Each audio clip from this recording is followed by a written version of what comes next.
Je ferai tout ce que je peux en ta mémoire. En mémoire de moi, du roi Robert Baratheon, tué par un sanglier. Comparé aux autres personnages clés de Game of Thrones, Robert Baratheon a eu étonnamment peu de temps à l'écran. Même Ned Stark, qui a été exécuté rapidement dans le 9e épisode, a tenu plus longtemps. Robert meurt déjà dans le 7e. Robert, on chassait un sanglier. Mais en même temps, l'importance de ce personnage est colossale. C'est sa mort qui lance l'intrigue principale de Game of Thrones, amène les Lannister au pouvoir et pousse Westeros vers la guerre des 5 rois. Je vous avais prévenu de ne pas me faire confiance. Mais la mort du roi elle-même est entourée d'étrangetés. Officiellement, c'est un sanglier lors d'une chasse qu'il a envoyé dans la tombe. Mais il y a trop de détails qui laissent penser qu'il pourrait s'agir d'un coup d'État soigneusement planifié. La mort du roi favorisait clairement les Lannister. Lors de la chasse, Robert a beaucoup bu, encouragé par Lancel Lannister. Du vin, votre majesté. Un jeune homme dont il se moquait souvent. Quel idiot, il n'a qu'une tête, et elle est vide. Mais il y a un maillon faible dans cette version. Cersei aurait pu s'arranger avec Lancel, mais comment s'arranger avec un sanglier? Avouez que c'est étrange. Dans cette vidéo, je vais parler d'une théorie qui explique que d'autres forces auraient pu être derrière la mort de Robert. Cette version reconsidère non seulement les circonstances de la mort, mais aussi tout ce qui l'a précédé, y compris les événements clés avant le début de la série, comme la rébellion de Robert Baratheon et son ascension au pouvoir.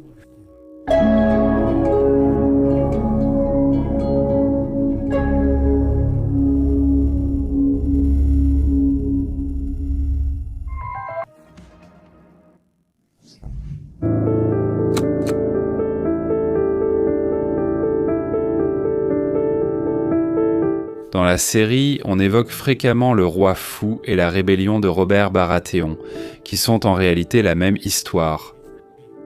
L'événement où Jaime Lannister tue Aerys II qui avait décidé de brûler la capitale avec du feu grégeois se produit précisément pendant la rébellion de Robert Baratheon.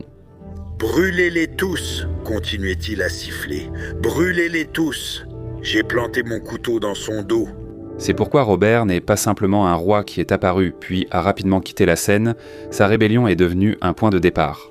Elle éclaire bien des choses et pourrait même être liée à sa mort. À ce stade, vous comprendrez comment. Donc pour comprendre qui et pourquoi a tué Robert, rappelons d'abord brièvement comment sa rébellion s'est développée. De plus, en comprenant les origines du conflit et sa chronologie, de nombreux événements dans Game of Thrones vous paraîtront beaucoup plus clairs. La rébellion de Robert Baratheon est l'un des moments clés de l'histoire de Westeros. Et pourtant, paradoxalement, George Martin ne l'a jamais décrite directement. Il n'y a pas de roman appelé « La rébellion de Robert », décrivant Port-Réal en flammes ou Robert affrontant la maison Targaryen. Tout cela nous parvient à travers des extraits, des souvenirs et les récits de différents personnages. D'une certaine manière, c'est comme une légende que chacun raconte à sa façon. Pour certains, c'était une guerre pour la liberté, pour d'autres, juste un bain de sang au service d'ambitions étrangères. Et tout a commencé, comme souvent dans Game of Thrones, avec une femme, Lyanna Stark. Vous vous souvenez comment Petyr Baelish raconte à Sansa le tournoi d'Arenal?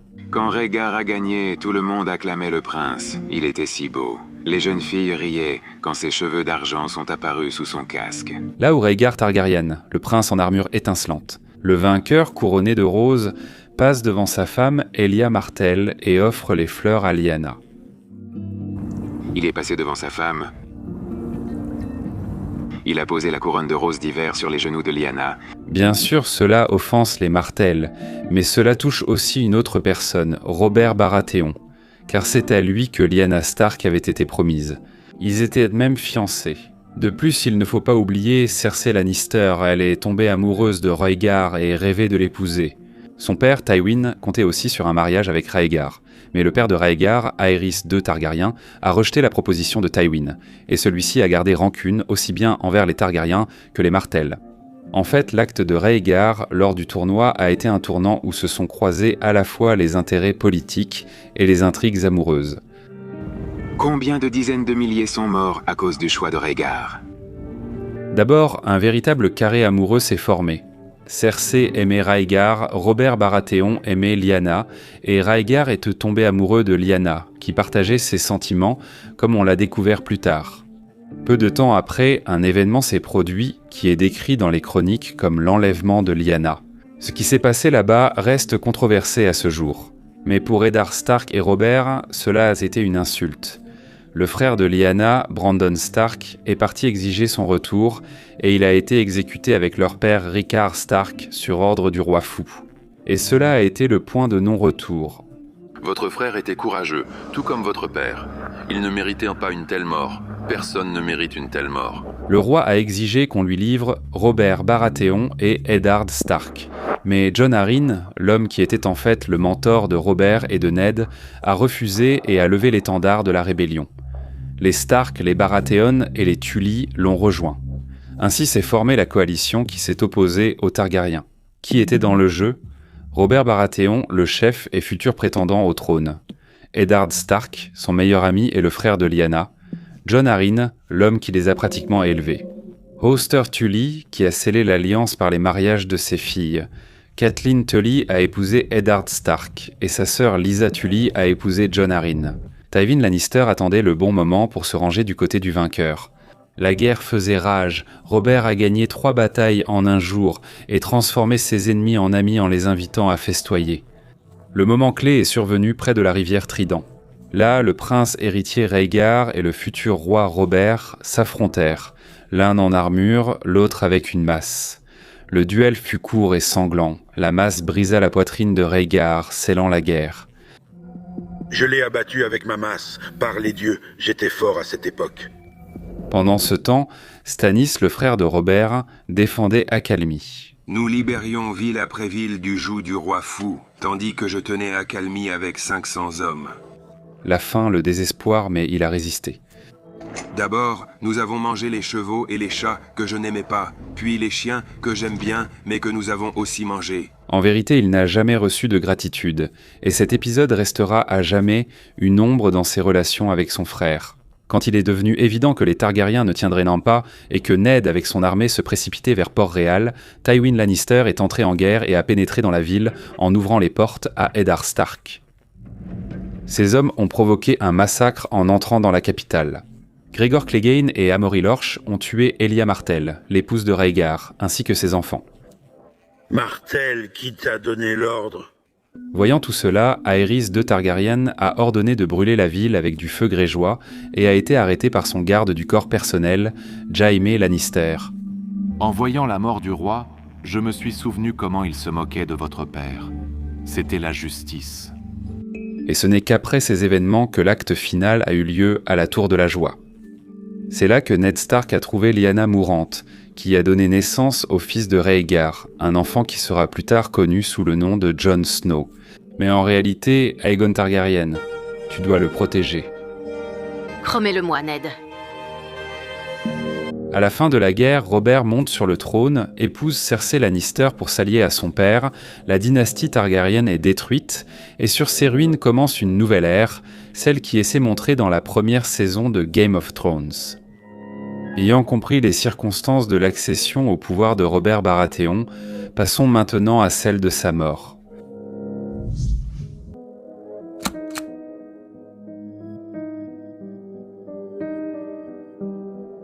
Qui a été impliqué dans la mort du roi Robert ? La première réponse, la plus évidente, est qu'il a été tué par un sanglier, ce qui est difficile à contester. Pourtant, il est aussi clair que la mort de Robert profitait à Cersei. Ned Stark a découvert une vérité que le roi refusait obstinément d'admettre. Tous les enfants de Cersei n'étaient pas les siens, mais le fruit de sa relation avec son frère, Jaime Lannister. Ned voulait prévenir Robert et l'a annoncé directement à Cersei. Partez aussi loin que possible et emmenez autant de gens que vous pouvez, car la colère de Robert vous poursuivra. C'est justement alors que le roi est mort opportunément à la chasse. Quelle folie vous a poussé à dire à la reine que vous connaissiez la vérité sur Joffrey ? La participation de Cersei est aussi démontrée par le fait que, lors de la chasse, Robert a particulièrement abusé du vin que Lancel Lannister lui servait continuellement. L'écuyer des Lannister ? Un idiot stupide, mais c'est Cersei qui l'a imposé. Si on suppose que la boisson a pu être trafiquée pour émousser les réflexes, ou qu'on en a simplement versé trop, on peut soupçonner un complot. Ce n'est ni le vin ni le sanglier qui ont tué Robert. Le vin a émoussé ses réflexes, le sanglier lui a éventré le ventre, mais c'est votre Clémence qui a tué le roi. Mais cette version a un point faible évident. Cersei aurait pu s'entendre avec Lancel, elle aurait pu mettre quelque chose dans le vin, mais même Cersei ne pourrait pas s'entendre avec un sanglier. Je peux supposer qu'il y avait peut-être un autre plan, mais le sanglier a devancé tout le monde.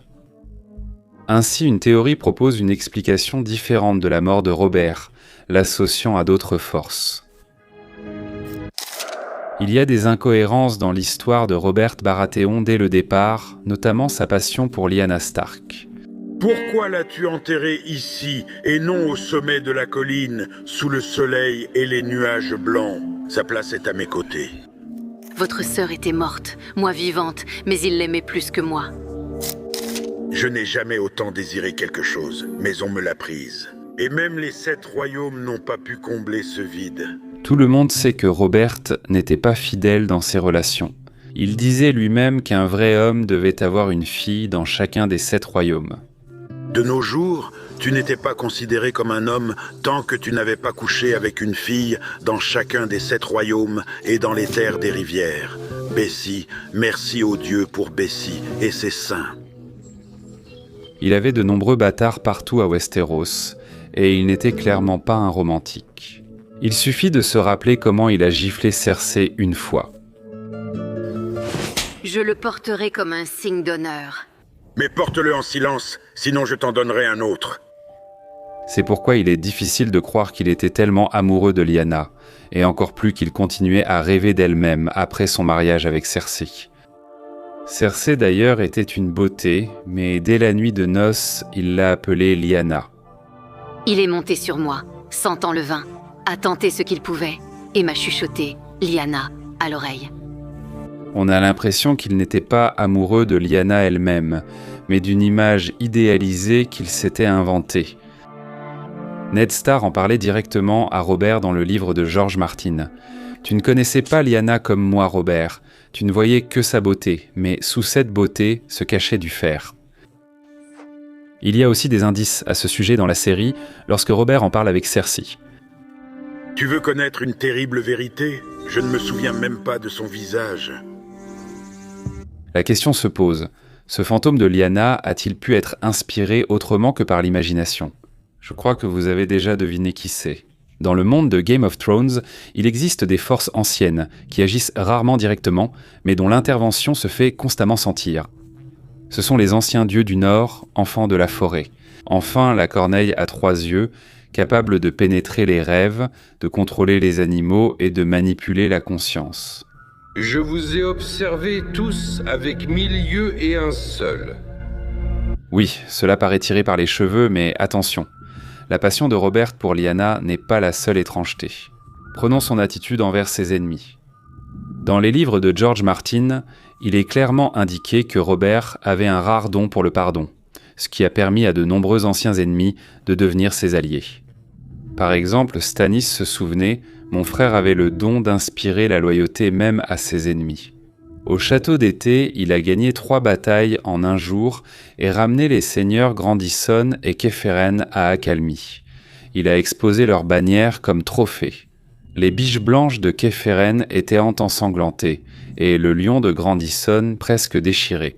Ils étaient notés tous deux sous ses bannières, festoyaient avec Robert et il les a emmenés à la chasse. Ces deux-là comptaient t'emmener chez Aerys pour te brûler, lui ai-je dit. En les voyant lancer des haches dans la cour, je lui ai dit que tu leur donnais des armes pour rien. Robert a juste ri.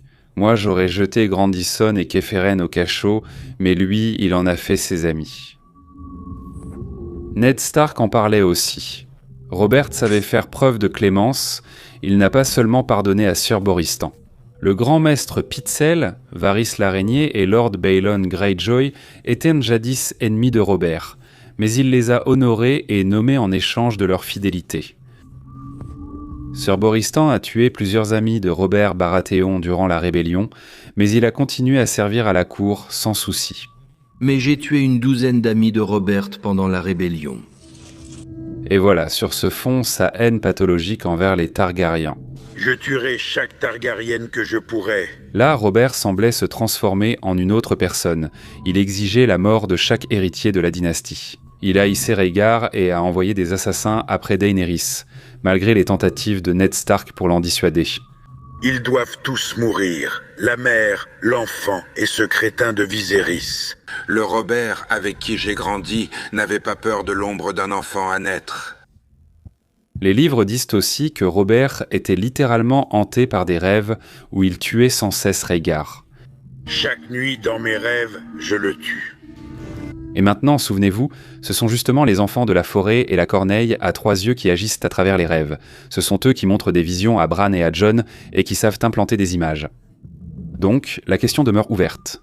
La haine de Robert envers les Targaryennes était-elle son propre sentiment ou une idée inspirée par quelqu'un d'autre ?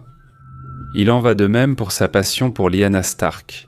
Il est aussi possible que les mêmes forces aient joué un rôle dans la mort de Robert. Dans la série, cela a été ignoré. Selon les livres, avant sa dernière chasse, un cerf blanc a été vu dans la forêt. Le cerf est, comme on le sait, le symbole de la maison Baratheon, la bête fière de leur blason. En entendant cela, Robert, bien sûr, ne pouvait pas résister. Il est parti à la chasse, mais au lieu du cerf majestueux, c'est un sanglier qui l'attendait, et ce sont ses défenses qui ont causé la mort du roi. Le livre raconte aussi ce qu'il est finalement advenu du cerf. Mizined s'en a parlé.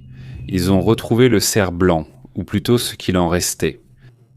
Les loups l'ont trouvé les premiers et n'ont laissé à sa majesté que les pattes du cerf. Si l'on prend en compte les capacités des wargs, tout cela dresse un tableau assez sombre. Le corbeau sanglant, sous l'arbre-cœur, aurait pu trouver le cerf blanc et posséder son corps. Se montrer aux chasseurs, simuler un miracle et prévenir Robert, et tout s'éclaire. Robert rejoint la forêt, trouve un sanglier et le destin de Westeros bascule. Robert, nous avons chassé le sanglier. Et pour augmenter les chances, quelqu'un devait s'assurer que Robert ne soit pas en pleine forme. Lancel Lannister lui servait du vin. Du vin, votre majesté ? Mais que se passerait-il si l'idée même venait de quelqu'un qui savait suggérer les bonnes pensées ? Oui, cela semble être une pure théorie du complot, mais la version avec Cersei reste douteuse, puisqu'elle ne pouvait pas s'entendre avec le sanglier, contrairement à d'anciennes forces. Si l'on repense à la rébellion de Robert Baratheon, la folie du roi Aerys II semble peut-être moins accidentelle. Oui, mais il ne croyait pas qu'il allait mourir. Il croyait plutôt qu'en brûlant avec tout le monde, il renaîtrait, deviendrait un dragon et réduirait ses ennemis en cendres. C'est exactement ce qui a déclenché la rébellion, menant à la chute de la dynastie Targaryen. Mais cela ne serait jamais arrivé sans l'acte de Rhaegar lors du tournoi. Combien de dizaines de milliers sont morts à cause du choix de Rhaegar ? Il avait une femme, Elia Martell, et 2 enfants. Son deuxième accouchement a été compliqué, et le maître a averti qu'une nouvelle grossesse pourrait tuer Elia. Mais Rhaegar croyait que le dragon devait avoir 3 têtes, donc 3 enfants. L'emblème des Targaryens est un dragon à 3 têtes, et c'est peut-être cela qui l'a poussé à chercher une autre mère pour la 3e tête du dragon. Lors du tournoi à Harrenhal, il remet publiquement la couronne à Lyanna, une jeune femme déjà promise à Robert Baratheon, ce qui ressemble à un affront pour les Martell, les Baratheon et les Stark. Un geste suffit à faire basculer l'équilibre politique. Tous les sourires se sont éteints. Tout le monde autour s'est tué en même temps. Et ce n'est pas tout. Lyanna se retrouve dans la tour de la joie, soit enlevée, soit partie de son plein gré. Robert est furieux. Les Stark exigent justice, le roi fou brûle Rickard et Brandon Stark. Et le résultat de cette chaîne d'événements, c'est la chute de la dynastie Targaryenne, la mort de Rhaegar, l'avènement de Robert et la naissance de Jon Snow, un garçon dans lequel le sang des Stark et des Targaryennes s'est uni dans un seul corps, et qui jouera un rôle clé dans la guerre contre les autres, ennemis des hommes et, bien sûr, des enfants de la forêt. En plus de la naissance de Jon Snow, il y a un autre événement qui n'aurait jamais eu lieu si tout ne s'était pas passé exactement ainsi. Je parle de l'apparition du nouveau corbeau à 3 yeux, son successeur Bran Stark. Le moment est venu. Le moment pourquoi ? Pour que tu deviennes moi. Pour que Bran arrive près de l'arbre cœur au nord du mur, il a fallu une série d'événements. Robert meurt, Ned est fait prisonnier, Robb lève les bannières et mène l'armée vers le sud. Et le nord se retrouve sans sa principale armée. Profitant du moment, Theon Greyjoy trahit les Stark et s'empare de Winterfell. C'est un événement clé. Et c'est précisément à cause de cette trahison que Bran se retrouve en fuite et finit par passer au-delà du mur. Si l'on regarde cette histoire dans son ensemble, on voit trop de coïncidences étranges, comme si quelqu'un tirait les ficelles. Il a légèrement poussé Rhaegar vers Lyanna, accentué un peu la folie d'Aerys et renforcé l'amour fantomatique de Robert. Et voilà qu'une dynastie entière est tombée pour laisser place à une nouvelle réalité. En réalité, la mort de Robert Baratheon n'est pas seulement un accident de chasse. Et ce n'est pas seulement un coup d'état, elle est pleine de symbolisme. Le cerf blanc aperçu dans la forêt est l'ombre de sa jeunesse, de sa force, de sa noblesse, de sa capacité à pardonner et à inspirer. Mais lorsque les chasseurs trouvent ce cerf, il est déjà mort, déchiqueté par les loups. Et dans la forêt, ils ne rencontrent pas un cerf, mais un sanglier. C'est le symbole de ce qu'est devenu Robert lui-même, grossier, insatiable et guidé par ses instincts et ses vices. Il meurt moins des crocs de la bête que de lui-même. Sa mort est le résultat d'une tragédie personnelle, et c'est un sujet dont j'aimerais parler dans la prochaine vidéo. Et pour ne pas manquer la suite, vérifiez si vous êtes abonné, si les notifications sont activées, et soutenez la vidéo de la manière qui vous convient le mieux.